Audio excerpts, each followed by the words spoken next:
Start out with the face frame down and apply a bead of glue into the dovetail groove. Slide the left and right cabinet walls into the vertical grooves. Don't forget to wipe any excess glue. Now slide the top and the bottom of the cabinet into place.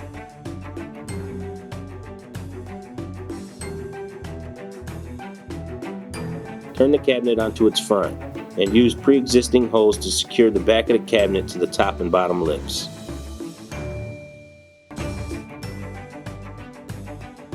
Flip cabinet upright and place shelf clips into the holes on the inside of the cabinet, lip side down.